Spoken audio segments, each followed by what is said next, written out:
Thank you for your patience, everyone. We will just begin in another 5 minutes.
Let's start.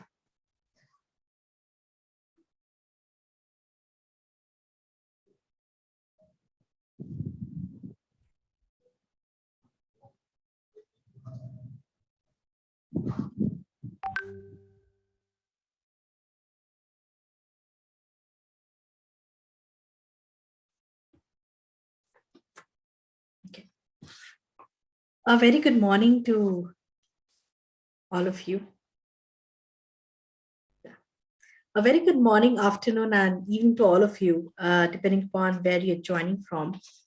I welcome you all today to today's event hosted by the World Resources Institute India in collaboration with WRI's The Living Lab for Equitable Climate Action and Technology Informatics Design Endeavour, TIDE. Before we begin, I just want to share a few information and rules with all of you.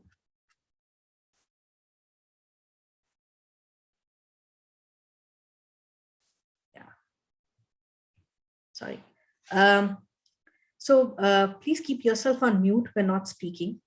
The webinar will be for 1.5 hours and it is being recorded and live streamed on YouTube. For any question that come up during the session, please use the chat box below or the Q&A box. Our esteemed speakers will answer them parallelly. The webinar will be available for public viewing on public platforms. If anyone has any feedback to give, please drop a mail to indiaenergyteam@wri.org. All our updates will be at WRI India and WRI LinkedIn page, so you can see our social media page and check the updates. With this note, I welcome you all again. We have gathered here today to release the working paper titled Shifting Household Energy Use in Bangalore, India, using Behaviourally Informed Energy Reports. This paper is a joint effort by WRI's Living Lab for Equitable Climate Action, WRI India, and Technology Informatics Design Endeavour, TIDE, a grassroots NGO based in Bangalore. This report is one of the first attempts of documenting research on behaviorally informed home energy reports in emerging economies like India. Based on this, initiatives are being implemented to help utilities, cities, and consumers to decrease household energy use. With this note, I will now request Dr. O.P. Agarwal, CEO, WRI, to deliver his opening remarks. Thanks very much, Shahona, and thanks to all of you for joining us today. This is the report that we are particularly proud of in today's context, more so because with the climate commitments that we have made at Glasgow, a lot of conversation has now started taking place around, moving from commitments to action on the ground. And for action on the ground, a lot of the thinking is also taking place around what kind of behavior changes can help achieve those ambitions. So behavior change is becoming a very important factor.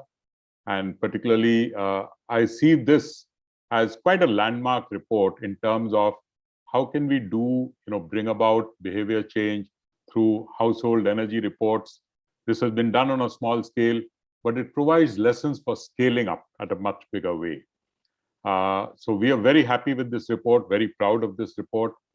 And I think this is a direction that will scale up in many ways. Many different parts of the country will start looking at this kind of action. Now, a work of this nature couldn't have been possible for us without the support that we received from our partners. And I would particularly like to thank Tide. You've been wonderful partners. It's been great to work together with you. In particular, I would like to thank Sumati, Ravi, Santosh, Kiran. I mean, you were amazing partners for us. So it's really nice of you to have worked with us. Let's now continue working together on this to help scale up this whole effort. I, for one, am very proud of this work. Thank you very much. I'll leave that as my opening remarks for now. Back to you, Ahona. Thank you so much, sir. And with this note, we will now be releasing the paper in the presence of all our esteemed guests.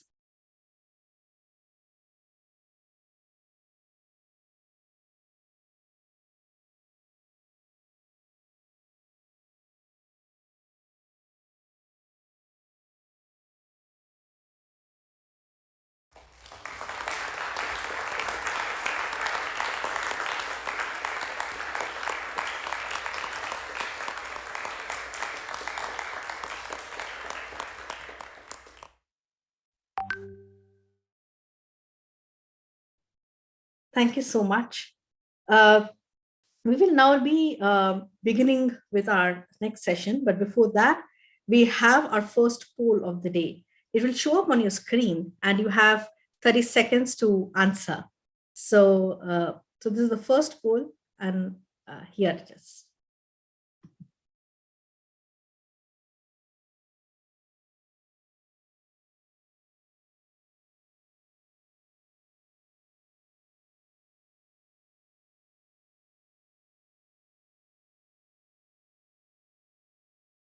Fifteen more seconds to go.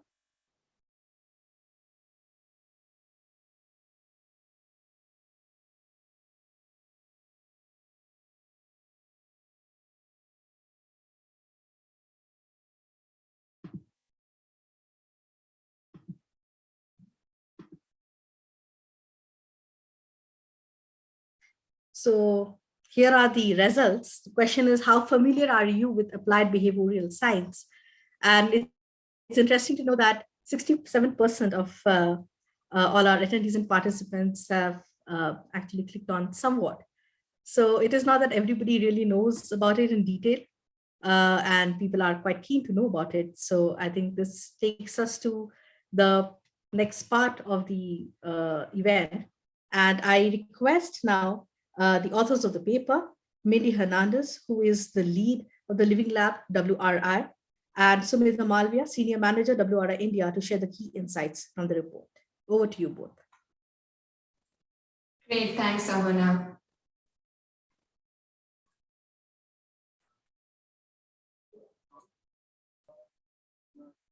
Can you see my screen?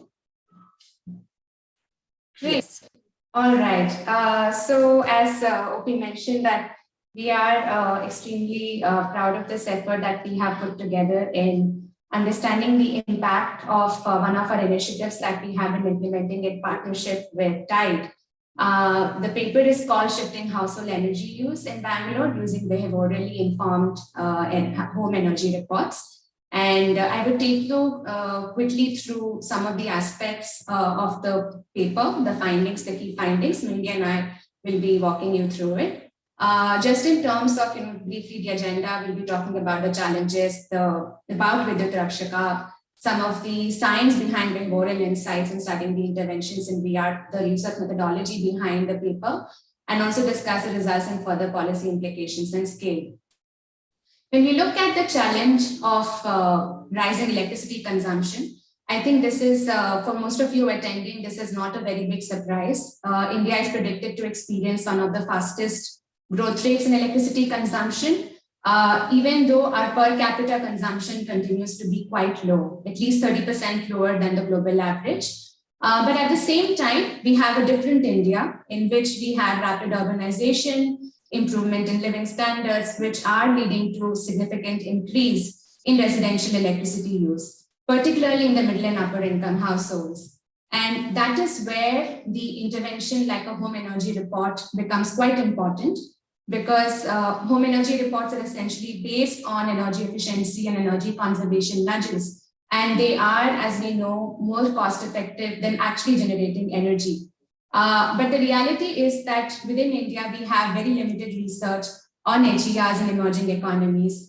And our paper is an attempt in sort of filling that gap to some extent. And hopefully, depending upon the feedback that we have at the end, we would like to understand if it has made an effort in that direction.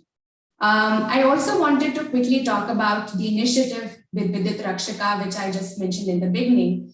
Vidyut Rakshaka essentially is a household, is a consumer-focused energy saving and energy conservation program.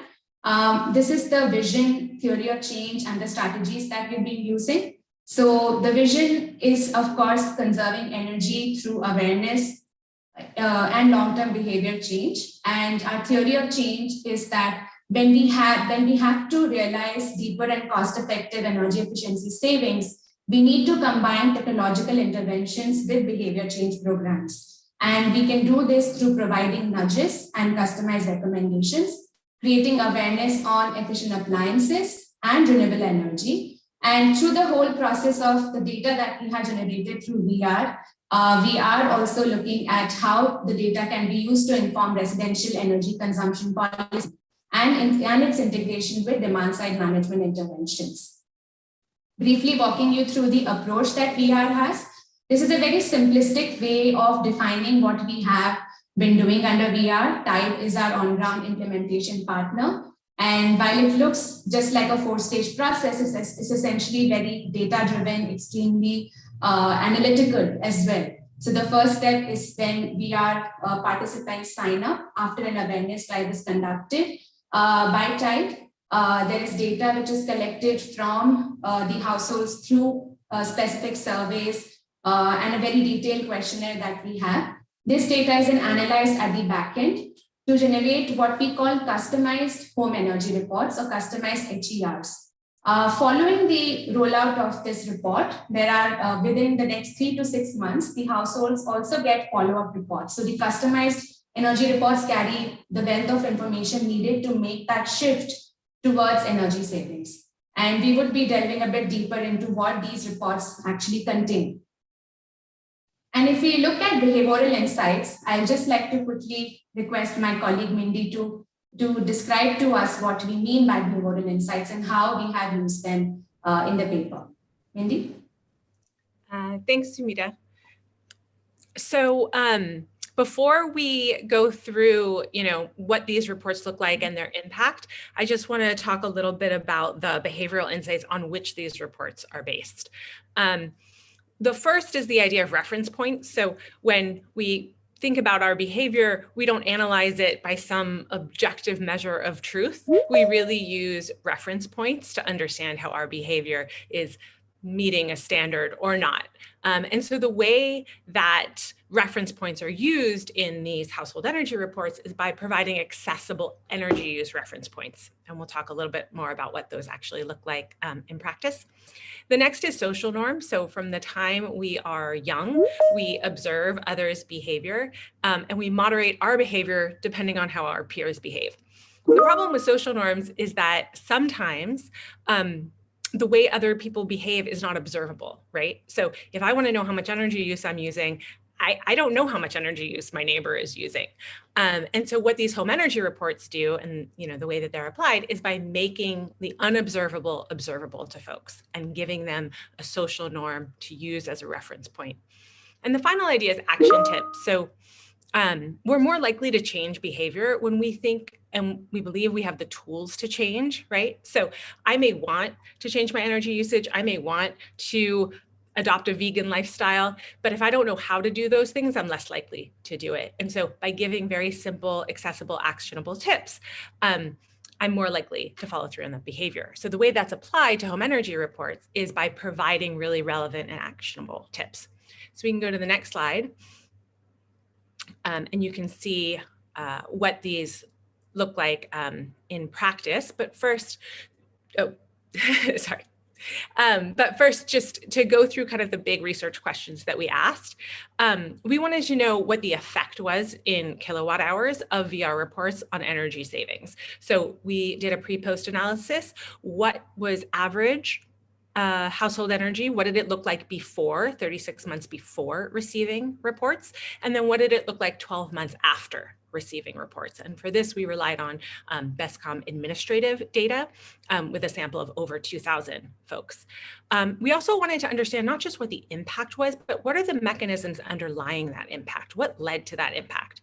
And so we really want to know what aspects of the report could be driving energy behaviors. So we did some survey analysis, some correlational analysis, and for that we relied on household surveys and some one-on-one interviews. And finally, we want to understand how can these reports be made even better in the future. And so we did some qualitative analysis with that survey data and interview data. We can go to the next slide. So this is what the report looked like. So if you were to get a report, if you think about that first part, when we talked about the behavioral insights and reference points, you really want to understand your neighborhood comparison and peer comparison. So this is how you were doing, this is how the community average looked like. There's also a historical comparison. So in this case, the reference point is not your neighbor, but your past self, right? So how are you doing compared to how you used to be doing? Are you improving or not? We can go to the next slide. And the next really builds on this idea of actionable tips. So I have learned that in India, your energy tax depends on taxation slabs. And so it can make a big difference if you can just bring your energy use down a little bit, you can go down to the full next taxation slab. And so one of the things the reports do is let people know that and give them a tip. You need to go down by 3 units in order to get to the next slab. And then some other actionable recommendations. This is an example with lighting, although the reports gave other tips. So for example, in lighting, it would really help if you shifted to LED bulbs. So things that really are actionable. We can go to the next slide. So I want to share with you the results, what we found. We can go to the next slide.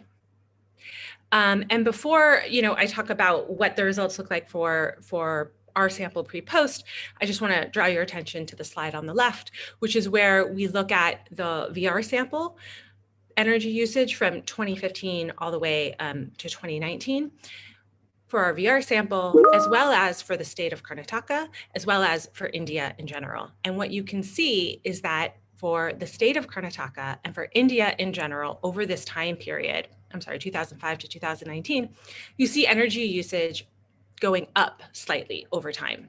But when you look at the blue line, which is our sample, what you see is energy usage going down slowly over time. And so that's kind of an important counterpoint or contextual point. Then if we look at the slide on the right, we can see our samples energy usage before VR. So these are the 36 months before they got VR reports with an average energy kilowatt hours usage of about 120 per average per month. And we see that decrease to 112 1 year post VR. So this represents a 7% decrease, which, as we say in the report, may seem small. But if you think about the scale and what this can do over time, like if this were scaled to the state or to Bangalore fully, it would result in a savings of $60 million a year and massive carbon savings equivalent almost to taking 100,000 cars off the road. So we want to put the 7% decrease into perspective. We can go to the next slide. We then wanted to look at consumption by different demographics. We looked at household size, zip code or PIN code, and we also looked at prior consumption. In general, there weren't many explanatory variables. The one that really stands out is prior consumption. And so what we find is that those who used less energy than average before going on VR, after VR, tended to use more energy than they did prior. Those who were above the norm, right, who were using more energy prior to VR, tended to, by quite a lot, 11.6 percentage points, bring their consumption down. And this mirrors other research from OPower, Oracle, and others, that this is a trend that we see we want to know more in future research about what's happening exactly. There's a hypothesis that when you give people information and a reference point about how others are behaving, those who were above the norm bring their behavior down, those who are below the norm bring their behavior up. That might be what's happening. It also might be just that it's a snapshot of a trend that was happening. Those who are using less energy before the reports were slowly bringing it up anyway, and we've captured that point of time. This is all really rich areas for future research. The one point I just want to make before going to the next slide is it's important to note that those folks who are using more energy are especially important to start to bring down. So it's nice to know that these HER reports, these household energy reports, are really affecting that high consumption group. We can go to the next slide. So the next section is really thinking about what aspects of this report made the most difference. And before I present those results, I want to get a sense from the folks on this call. We talked about actionable tips and social norms. So my question, this poll question, which will pop up in a second, is if you could get a household energy report, but it could only have one, a social comparison or actionable tips, which would you choose? What do you think would be the most helpful? So that poll will come up in a second.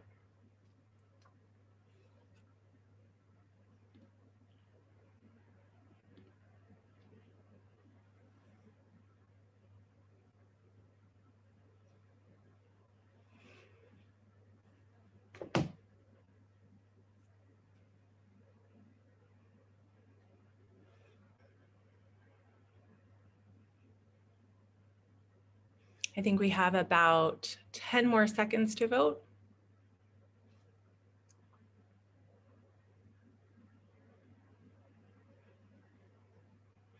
Right. I think we got everybody, so I think you guys can see this. The vast majority, 84% of you, want customized recommendations to save electricity. So I think that's fascinating, and it also is a really nice segue into our results. You can go ahead, Sumita. So what we find, and these charts will kind of underline it, but big picture is that the VR sample really appreciated and found the actionable tips the most helpful and the most motivating. So the way that we kind of explored this is first we wanted to understand how VR customers even perceive the clarity of each section. Did they understand goals for you, my consumption, and then the peer comparisons? And as you can see, 50% is this light line in the middle. For the goals for you section, the vast majority found that very clear or somewhat clear. And then it goes down in clarity. The recommendation section is also very clear, somewhat clear. But if you look at the bottom, historical comparison, and at the very bottom, neighborhood comparison, much fewer people found that very clear or clear at all, with a significant 20% proportion saying that it was just unclear. We can go to the next slide. We then wanted to understand how people found these different sections motivating. It's difficult to ask and for people to self-report on motivation. I would say I was very motivated to work out today, but that didn't happen. So motivation is always kind of a tricky thing to measure. But what we were looking at is how does their motivation compare or correlate with how clear a section is.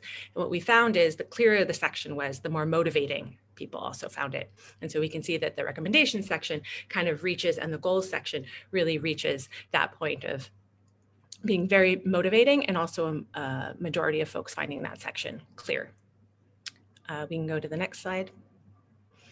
So given that this was a successful intervention, and one of the things that, as OP was mentioning, we really have to think about how to move from commitments to action, might be a bridge from commitments to action. What's next? What do we do with these results? What are the policy and scale implications? And so I will let my friend Sumita take it over from here. Thanks, Mindy. I would say that we have thought deeply about what the policy implications and of this kind of an intervention can be, and how this can be scaled up. What we do understand is that there are specific findings in the report for improving the HERs themselves. So we have categorized them into 5 buckets. First is testing and scaling. Given that we have different cultural and demographic contexts in India, testing out different messages and recruitment techniques will be needed to further improve the design of HERs. Our research was specifically focused in Bangalore, and the design of the HER was reflective of the Bangalore characteristics. But when we take it to other geographies, we may have to look at different formats and different ways in which we would like to invite participation of households in this. The second aspect to this, the improvement, is simplification. So no surprises there. When we have too much information, it's distracting for people who have very limited time. So we need to make sure that the reports have very clear information, and sections on energy use, the neighborhood comparison, and recommendations are directed directly at the user. The third aspect related to the simplification is that we need to come up with clear ways in which we are describing the recommendations or describing the comparisons. Maybe use mental models like emoticons or relevant icons which people tend to understand and associate with very quickly. That could be one way to enhance the aesthetics of the HERs, but also to make them more relatable. The fourth way in which we would like to improve these reports is leveraging the recommendation section. As we have heard even in the polls that most are interested in getting these customized recommendations. So this section has to be made as actionable as possible with very clear tips on how people can save energy. And this kind of information can be easily contained in a good electricity bill by DISCOM in India. And finally, as Mindy had mentioned, that the kind of difference that we see in the consumption and the savings of high energy users versus low energy users. It would be beneficial to prioritize registration of high energy consuming households first to maximize the program's impact, and also to make it more cost effective for the DISCOM to roll out such initiatives in their jurisdiction. And finally, what are some of the policy and programmatic opportunities? This is not an exhaustive list, but we are very open to feedback. In fact, we would encourage the chat section and the Q&A section to also have suggestions on what are the ways in which HERs can be a part of existing policies and programs. And these are just 3 ways that we have come up with. First, of course, is the fact that HERs are driven by electricity consumption and they are associated with electricity bill. Electric utilities can easily adopt something like this. They are very low-cost interventions described in these HERs. So can it be possible for this to be mandated by the regulatory commissions as a part of the demand-side management interventions? The second way in which we can tap into HERs is to roll out these kinds of programs in India's smart cities. So as some of you are familiar with the Climate Smart Cities Assessment Framework, can we look at adding additional indicators on behavior change programs, which could be used to track progress in different cities? And finally, we have actually tried this in Bangalore as well and come up with some kind of a behavior-based tool to inform and guide the use of energy in common services, particularly in apartment complexes. So are there ways in which we can transform and inform the behavior of entire communities which are commonly using certain energy services within their boundaries? And given that this is a research paper and it's a working paper, a work in progress, there are various ways in which we find that further investigation can be done. These are 3 that we have identified in the paper as well. Firstly, how can the HERs be studied? So there are ways in which we can do it. It could be through RCTs or randomized control trials, which could test the impact of reports of different sections. We could also study the differential use by gender, because that's one of the key findings that we had is that these HERs are read by men. And because some of our correspondents were also women, and it was quite interesting for us to see that there is still a gender dimension to who reads these and who adopts the recommendations which are provided there. The second aspect to this, which could be investigated, is how do we use all the insights generated for better policy making around residential energy use. So how do we study the relationship between household income and energy use over time? Can we collect micro data on appliance ownership to study the linkages between energy savings and investments in energy efficient appliances? So those are some of the ways in which further research can be done, and all researchers are welcome to try that as well based on the findings of this paper. And finally, given the huge push around smart metering, especially in several cities in India, does it make sense to use the smart metering data to investigate further on household energy uses, household energy consumption patterns? So these are just few of the research opportunities. I'm sure when you read the paper, you might come across different aspects which are more relatable and more suitable for your research. So we welcome that kind of collaboration as well. And I think this was all from our findings perspective. And we would like to get feedback from all of you on whether this kind of initiative makes sense and how we can continue to collaborate on research. So of this, as well as how do we scale up initiatives like we are. So yeah, and over to you, Ohana. Thank you so much, Midi and Sumedha, for such a really insightful and interesting presentation. And we have shared the link of the report in the chat box, so you all can really download and go through the report, and feel free to mail us back, mail the authors back with your feedback. Now we're moving on to the next part of the event, which is the roundtable discussion. And I would like to invite all the panelists for the day to switch on your camera for the discussion. Our speakers for the day are Sumati Krishnan, who is the Executive Director of Technology Informatics Design Endeavour TIDE, Aditya Chunekar, Fellow at Prayas Energy Group, Sabyasachi Patnaik, Director, Regulatory Affairs and Market Development, Oracle Utilities Global Business Unit, Dr. Manisha Jain, who is the Assistant Professor at Indira Gandhi Institute of Development Research, and Dr. Shogata Mukherjee, who is the Lead Behavioural Insights Unit of India, Niti Aayog, and Deputy Director at the Center for Social Behavioural Change at Ashoka University. I would also like to request my colleague, Sumedha, to moderate the discussion. So over to you. And once again, to all the panelists, participants, if you have any questions, please do keep adding it in the chat box and the Q&A box while our speakers, answer it parallelly. Great. So I'm back again moderating this panel.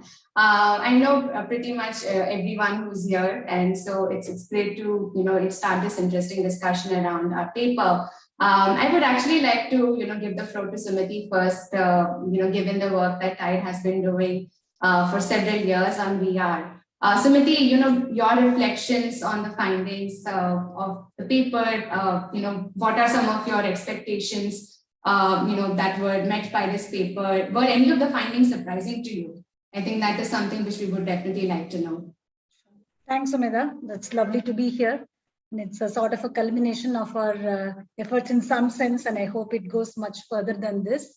In some way, this program has been a very fond soul of TIDE for quite some time, right from the conceptualization stage.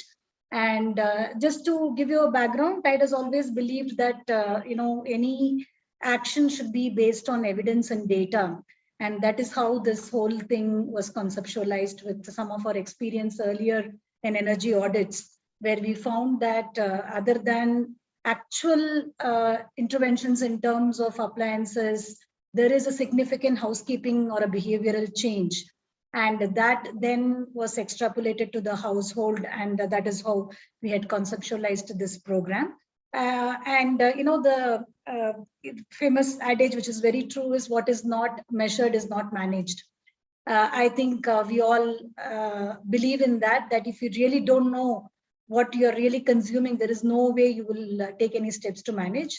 In that sense, HERs of the VR were very, very useful insights, not only for us, but I hope for the users also.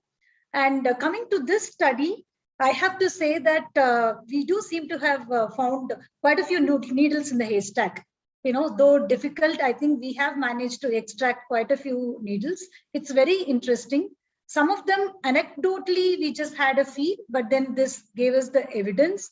Some of them were surprising. I think we wanted to believe that social norm was playing a role, and it did not so much, whereas people were looking for the actual actionable recommendations. And even in the poll today, that was interesting to see. And other than that, I would say there were no big surprises really, but some things like how the readability of the report can really have such an influence on what they take away and how they act. Then the gender part is something that is really interesting, because Tide has got this experience in rural areas. In our STOW program, we always found that a woman who's the person cooking is rarely the decision maker in deciding. And when you try to shift that paradigm, a whole lot of things happen. And it was very surprising that without some of the barriers in urban, like the education and where the women are working, and they have a say, still there is this thing. It may have to be validated, like Mindy and Sumedha said, but it's a very interesting dimension. That is something which was surprising.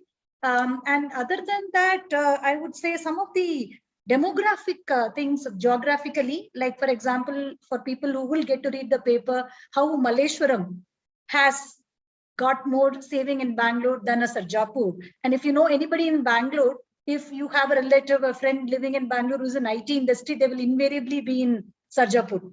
And Malleshwaram is known to be a very conservative area, possibly with the older generation people. We really don't know, like it is written in the paper.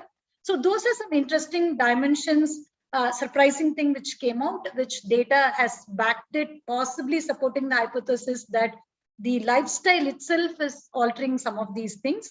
So I'll just stop here, and maybe we can take more questions as we go along. Thank you so much. Great, thanks, Samriddhi. And I agree. I mean, the geographical differences, I think the folks living in Bangalore are most familiar with how people are so different, even within a city, small city, not a small city, but a big city like Bangalore. My next question is for Shobuto. And, you have a very interesting, role at NITI Aayog, leading the Behavioral Insights unit. Can you, reflect on, the work that you're doing with the government, and tell us a bit about how behavioral insights like the ones which we have referenced in this paper can be socialized in India, particularly within the government? What are some of the opportunities? How does this, whole thing function at the government level? Sure, happy to. First of all, congratulations on a fantastic research, Sumedha, Mindy, and the entire team. Very, very interesting stuff. And great to see this work being done in India. We've seen a lot of these OPAR type studies in the West, but great to see them being done in India. To a certain sense, I think that actually falls very well in also the question you asked. That in a lot of ways, that's kind of what we are trying to do at the Behavioral Insights unit. Because for the longest time, behavioral science or behavioral insight work was restricted to what we call, quote unquote, the weird countries, and largely being done in the West. So it's great now that things are changing. Now we are warming up to this idea a lot in India, also at an institutional level. Setting up the Behavioral Insights unit of India at NITI Aayog is, I think, is a very sort of positive step by the government to that direction.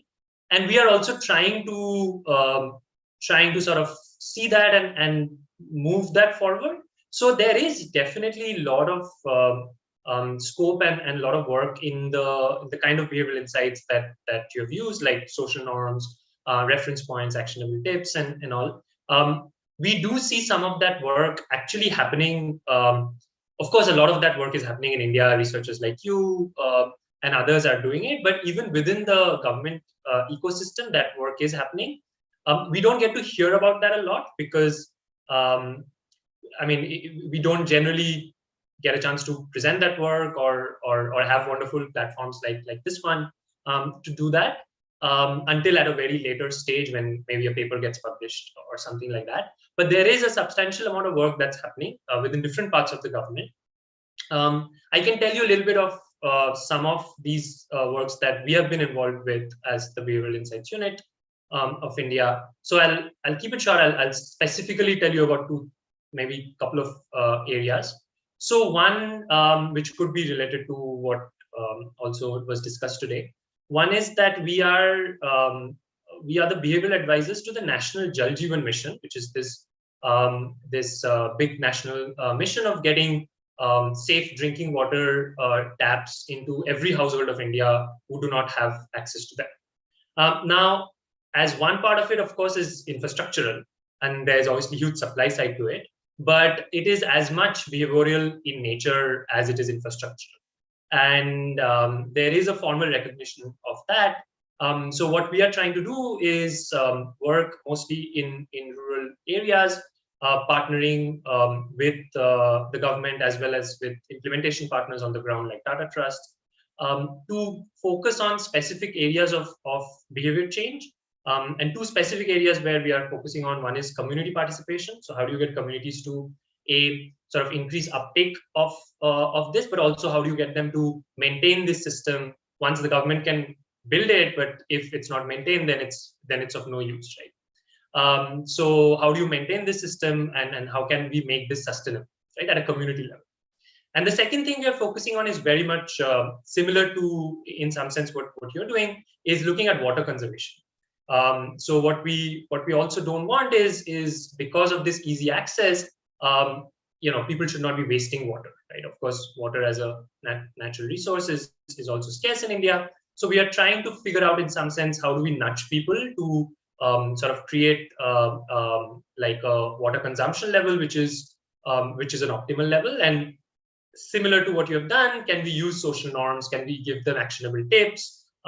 Sort of create some version of the HER for water, and see if that works.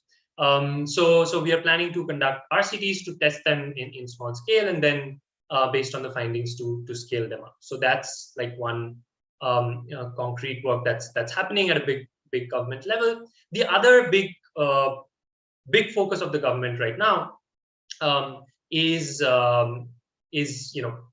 this idea of this campaign called LIFE, which stands for Lifestyle for the Environment, and this is a big priority for the Prime Minister's office. So there are two parts of this. One part of it is creating like an index, sort of energy use index. I believe WRI is also involved in that conversation. But the other part where we are focusing on more is to actually create nudges and use behavioral insights to create behavior change. And how can we sort of adopt sustainable climate behavior? It could be in terms of energy use, it could be in terms of water use, public transportation, sustainable travel, every aspect of that. So there, what we are trying to do is this campaign has been created, and we are trying to get sort of behavioral interventions from around the world, universities, research centers, and kind of test some of them, pilot some of the great intervention ideas that we get, and then the ones that work kind of scale up. And we are kind of focusing on the BIU is kind of focusing on that effort. I think the HER findings that you have could be could be a great candidate for that, right? I think that has serious potential there. Sure, that's really interesting, Shrabrata. Thank you for sharing that. And yes, we do see a lot of opportunities to collaborate, particularly on the nudges that you just mentioned. I would now move to Dr. Manisha Jain. Dr. Jain, you heard us talk about the paper, and you have also had a chance to look at it as well. Your reflections on the findings and the research methods that you've used, and how does it relate to some of the research that you've done in the past? So if you could just talk a bit about, maybe take 2 minutes to sort of reflect on these findings. Sure, Sumedha, thank you so much for calling me here. I have grown up listening and saying that energy efficiency is a low-hanging fruit, and you have shown how to grab that fruit. Literally showing a 7% decrease pre and post HER intervention, that's quite significant. Now, I would want to relate it to my work that I did in doctoral work and the work that I'm currently doing in terms of measuring energy efficiency. In doctoral work, I realized that in India, the major problem is with the information. Just as we saw, I mean, people weren't interested in whether their energy consumption was how it was as compared to their neighbors, what mattered to them, how can they bring it down. And if that mattered, it shows that somewhere there's a lack of information. Now, if the information is provided to them, then an action can be taken. So a lesson from there is what information will make a difference. Now, when we look at household energy consumption, there are two broad decisions that consumers make. One is purchase decisions, the other is utilization decisions. Utilization decisions bring short-term responses and lesser reduction in energy use as compared to the purchase decisions. So that is something that can be kept in mind when you are, you're giving recommendations focusing more on the purchase decisions. The other thing that I found in my doctoral research was that there is a heterogeneity in how consumers look at appliances. For us, it's just an appliance which is consuming electricity. We just look at the input to that appliance, but what consumers look at is the output of that appliance. So I'm interested in a cool room. I'm interested in refrigeration, lighting. I don't, I see only air conditioners and water heaters as high energy consuming products. That's where those are the appliances where I would want to make changes. I may not, I just can get a decently efficient product in other categories, and I'll be fine with that. So there is a heterogeneity there. The other thing we have to remember is there is heterogeneity in consumer choices also across population. So you can't expect all of them to respond to the report. So we have to know that we are addressing only a part of the problem. So lack of information is only part of the bigger problem of why people are not adopting energy efficient products. The other aspect which I'm trying to look at currently at IGIDR is how do we measure, how do we quantitatively measure the impact of energy efficiency interventions? We look at PAT scheme. PAT scheme, there was a mechanism by which all the savings were measured. And if I look at the aggregate energy consumption, I do the decomposition of that, I can find out that there has been a decline in the industrial energy intensity. And I can quantify that more than what B is saying, what they have saved on PAT scheme. Yes, they have saved more than that. But when I compare it with something that they say about, say, standards and labeling program, which is based on based on a simple engineering analysis. Okay, these many CFLs have been sold, and so average usage will be this, average wattage ratings will be this, and then this will be the savings. So those numbers actually do not reflect in the actual energy consumption data. So how we measure energy efficiency savings from energy efficiency, if we look at that, has been one of the major drawback as to why energy efficiency has not got the push as compared to putting more capacity. I can measure how much capacity I'm putting, but I cannot measure how much capacity am I reducing by improving energy efficiency. So somewhere, because these reports are generating the energy savings data through measured energy savings. So these are not any estimates, these are measured energy savings. So this gives a very good reason to believe that yes, these interventions are working. Okay, so these are the two ways that I would like to connect it with what I have done in the past and what I am doing presently here. Great. That's very helpful to know, Dr. Jain. Yes, and the heterogeneity that you just mentioned, I think that's also something precisely what we found even within the city of Bangalore. The kind of ways people consume energy varies a lot. I'll now move on to Sabyasachi, who is with Oracle Utilities. And Sabyasachi, your work directly with BRPL was on rolling out home energy reports for a very large section of the population in Delhi. What do you think about the findings of this paper? Do you find anything which is similar to what you have found in your initiative in Delhi, and or there are some differences which you would like to flag? Yeah, thank you so much. Well, yes, this had been a few surprises, to be honest, on the report which I talked about. First of all is the below par, the usage going more. We also saw this trend, but the difference was what you can say. So the pilot which we went through was for 200K, And it was a representative sample, kind of, as it was vouched and approved by the regulator of Delhi, Delhi Commission. So what was like, what actually what Bangalore and Delhi differed the way we did was we were seeing savings for the lower consumer category as well, and it all started like, we started rolled out in, it was October of 2018. And, we saw savings till June or July of 2019. And what actually created the difference would be the announcement, the electoral announcement of free electricity up to 200 units, and kind of, and then everybody went on till kind of, but yes, then it was an interesting point of view which utility also took of their own to address to those fence sitters, like, as it has been told, like, maybe those who are going just beyond 200, because the utility is going to raise the invoice to the State Department and they are going to get paid. So that is what one thing which we tried doing that as well, not only to the low usage group, but all the fence sitters, which kind of, in every level, as Mindy talked about, like, every tariff level. So that is kind of, we targeted. That is one thing which I wanted to highlight. The other is, I would like to definitely know that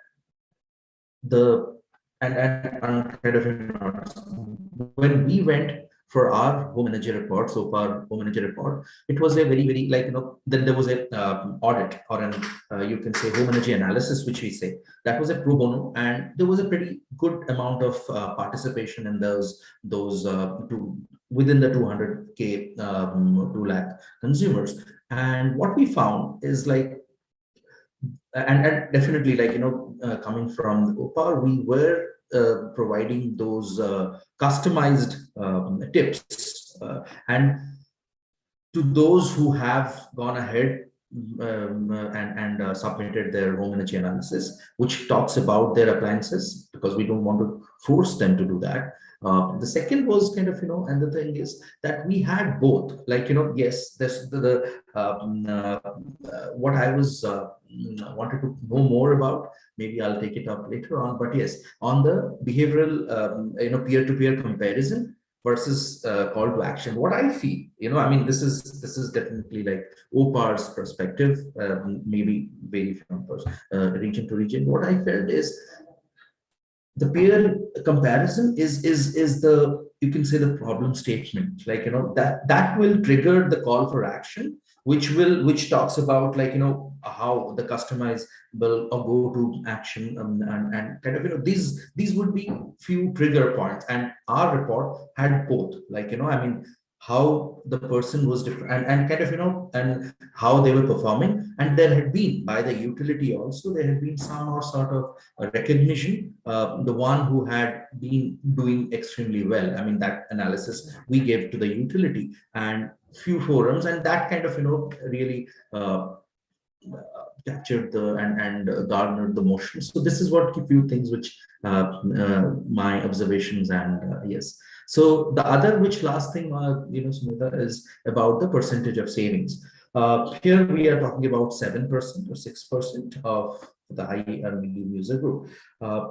We kind of, we also had savings, but as I said, like, we had all three strata together, and post July of 2019, we saw it, decline or no savings at all for the lower usage group.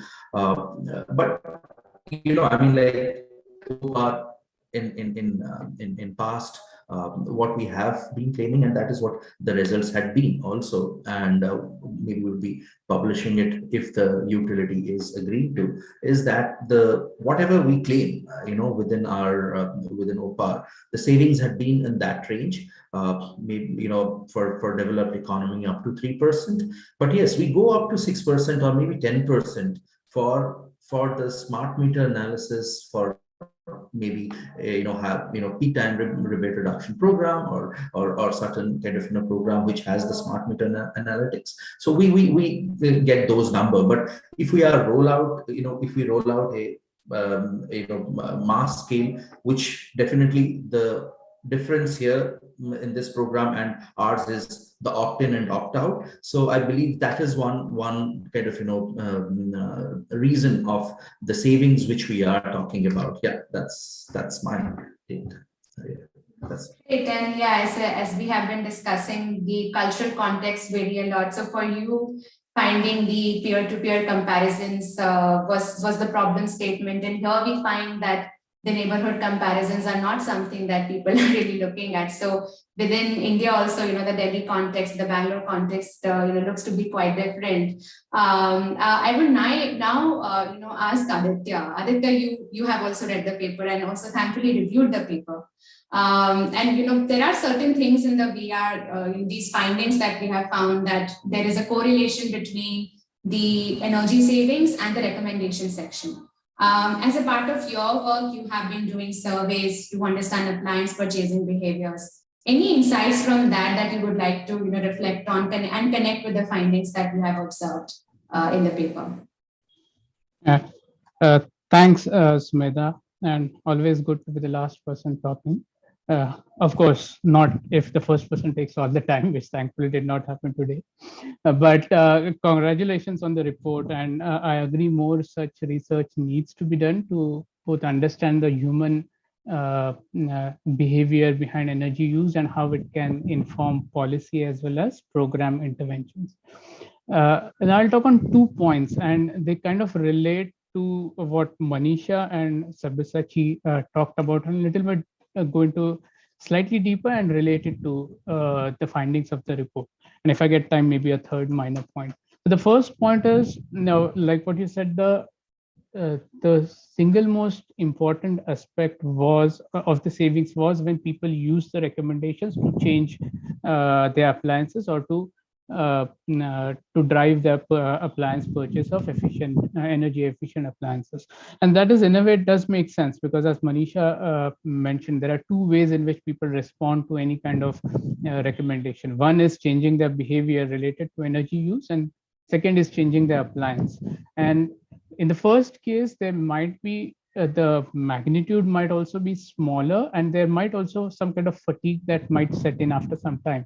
But when you change the appliance, they are kind of permanent savings that will accrue over the period of the life of that product. And we also see that when we at Prayas, we did an initiative where we put actual monitors on 140 households, where we monitored their minute-wise consumption for about 1 or 2 years. And we did see when people change their ceiling fans with super efficient ceiling fans or refrigerator with more efficient refrigerators, you see a significant consistent savings. And these are the appliances where those rebound effects are not that high, because you're not going to use refrigerator anymore because it's more efficient.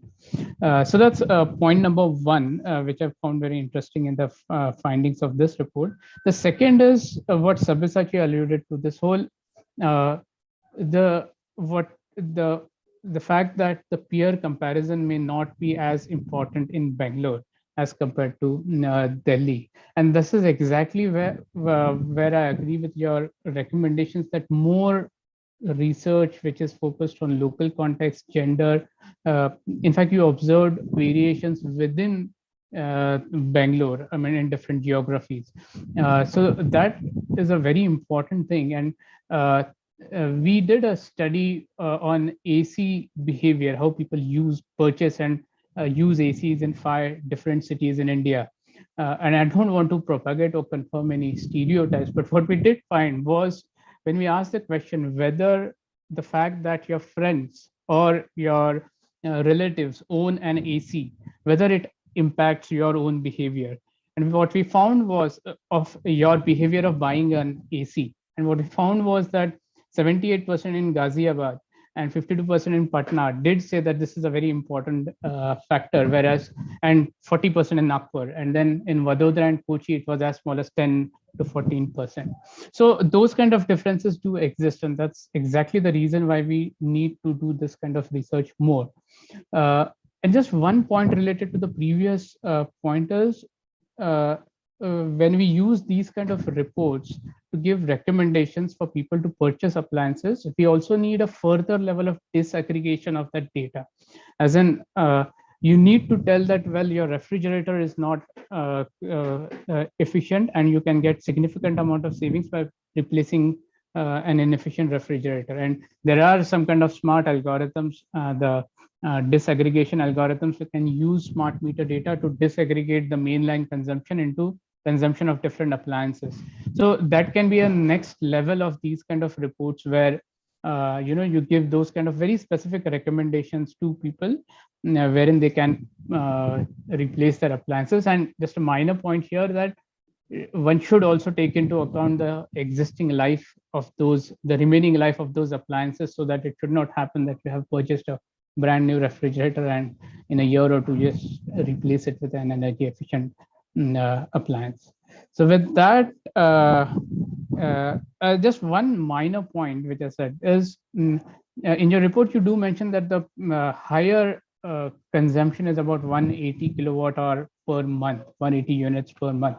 That's still not that high, and I'm kind of impressed that you did find 7% savings. So imagine if there are much more savings would be possible if it is higher than that, because I mean, for typically people having AC and using AC in Bangalore, maybe the users of AC would be less, but it can be 300, 400 units per month easily, and there's much more potential in saving, and therefore those 54 rupees per month that can shoot up quite significantly, and that can lead to actual more energy savings.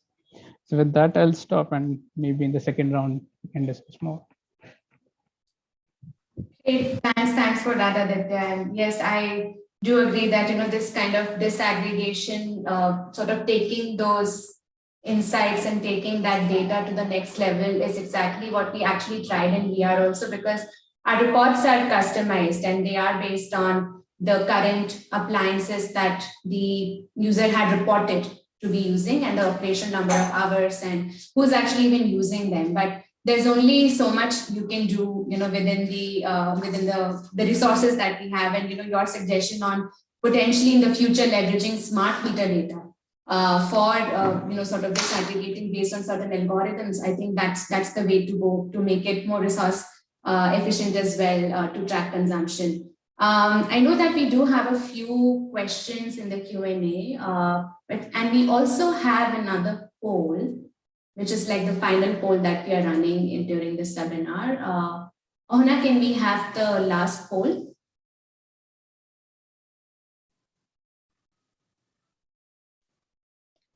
Just launching it, 30 seconds again.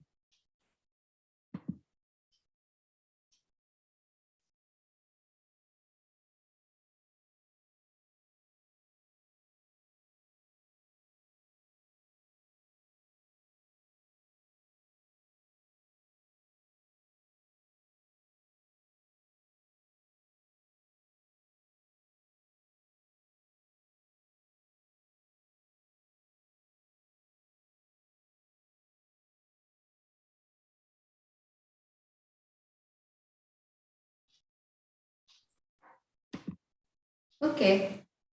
Looks like we don't have anyone saying no. So it seems that anything which is offered for free, as we know in India, then people will be signing up and will be interested in joining. So yes, Sumati, note for ourselves that there is still going to be interest if it's for free. Yeah, but I have something to pick the brains of people who said yes. Yeah, we should definitely find. Yeah.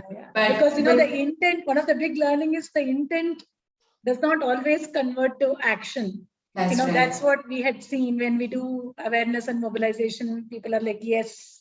And then when you go there with a form and you say, answer these questions, give this information, 9 out of 10 drop out. I mean, understandable reasons. But yeah, it's interesting to see. At least you're starting with that 100%. Then even if there is a dropout, you still hopefully catch a few people. That's right. And one of the